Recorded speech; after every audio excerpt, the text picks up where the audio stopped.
रासायनिक अपक्रिया।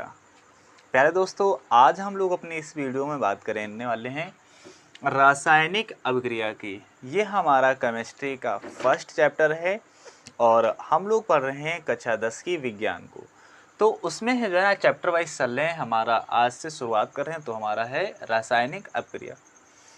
प्यारे दोस्तों, हम लोग रासायनिक अपक्रिया के बारे में जानेंगे और इस लेसन के जितने भी महत्वपूर्ण हेडिंग होती हैं और जो हमारे एग्ज़ाम्स में आते हैं हाई स्कूल के, उन सभी चीज़ों के बारे में डिस्कस करेंगे। तो आज हमारी पहली वीडियो है और जानेंगे सीखेंगे चीज़ों को बहुत ही आसानी से।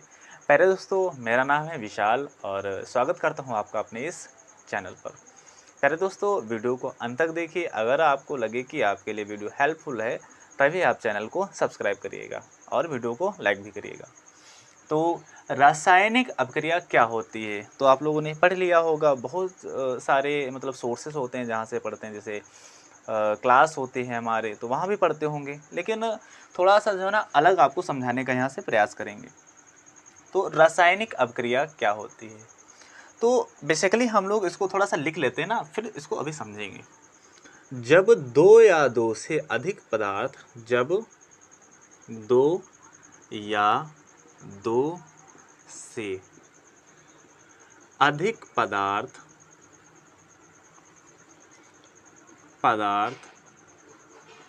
आपस में संयोग करके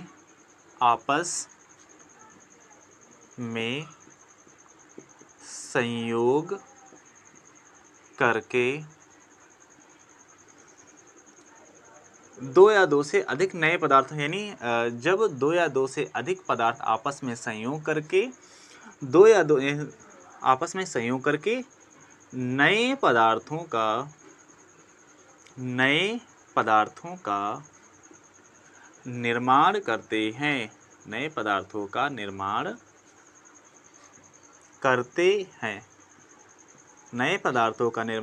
करते हैं। रासायनिक अभिक्रिया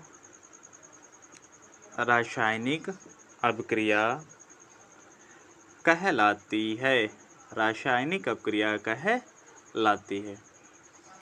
अब ये तो हो गई थ्योरी की पार्ट, यानी अगर हमको लिखने को आ जाए हमारे एग्जाम्स में, तो लिखने का तरीका क्या होता है कि जब दो या दो से अधिक पदार्थ आपस में संयोग करके नए पदार्थों का निर्माण करते हैं या फिर बनाते हैं तो उस अपक्रिया को क्या कहते हैं, रासायनिक अपक्रिया कहते हैं। अब बात आ जाती है इसको समझने की। तब जब दो पदार्थों को आपस में मिला दिया, कोई नया पदार्थ बन गया हमारा। जब दो पदार्थों को आपस में मिलाया तो कोई नया पदार्थ बन गया, उसे कहेंगे हम लोग रासायनिक अपक्रिया। अच्छा, बात समझ में भी नहीं आई, ठीक है। तो समझते हैं कि जैसे सुबह होती है हमारे घर पर, तो सबसे पहले हम लोग क्या पीते हैं, चाय पीते हैं ना। तो बेसिकली होता क्या, उसमें दूध मिलाया जाता है और थोड़ा सा पानी भी मिलाया जाता है, चीनी भी मिलाई जाती है और नमक भी मिलता है, या फिर ना डालो, चाय पत्ती डाली जाती है। तो बहुत सारे पदार्थों को मिलाया जाता है और बहुत सारे पदार्थों को मिलाने के बाद में एक नया पदार्थ बनता है और यानी बन जाती है हमारी क्या, चाय। तो चाय तो हमारी अलग चीज़ हो गई, यानी नया पदार्थ हो गया। और उसको बनाने में मिलाया क्या क्या गया था, चीनी हो गई, पानी हो गई, दूध हो गया, एक्स्ट्रा यानी बहुत सारी चीज़ों को मिलाया गया आपस में और कोई एक नया पदार्थ बन गया। तो इसे ही क्या कहते हैं हम लोग, रासायनिक अपक्रिया। क्या कहते हैं, रासायनिक अपक्रिया।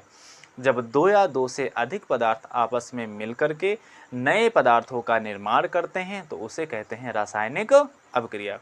जैसे अगर हमारे सामने यानी एग्जाम्स में प्रश्न आता है तो हमको कैसे लिखना होगा, तो सबसे पहले डिफिनेशन को हमें लिख देना है और उदाहरण में क्या लिखना है, उदाहरण में तो सिंपल सा कोई भी एग्जाम्पल लिख सकते हैं, कोई भी रासायनिक समीकरण हमारी रासायनिक अपक्रिया की मतलब कि जो है ना उदाहरण हो जाएगा। तो जैसे हम लोग जानते हैं कि जो है ना जल का निर्माण कैसे होता है, तो हाइड्रोजन के दो अणु, क्या हाइड्रोजन अणु और ऑक्सीजन का अणु आपस में मिल करके क्या बना देते हैं, जल का निर्माण करते हैं।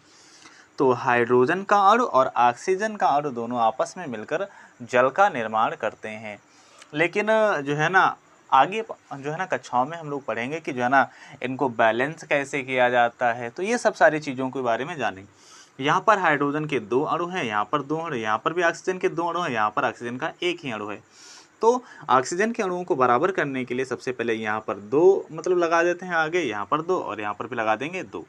अब क्या हो जाएगा, रिएक्शन के दोनों ओर ही अणुओं की संख्या बराबर हो गई।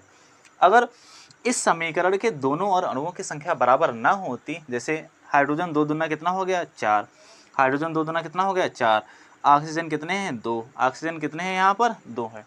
अगर मान लो जैसे यहाँ पर हाइड्रोजन 4 हैं, यहाँ पर 2 होते हैं, तो असमान होते हैं ना, तो इसी समीकरण को बोलते हैं असंतुलित समीकरण, या इसे ही बोलते हैं कंकाली समीकरण।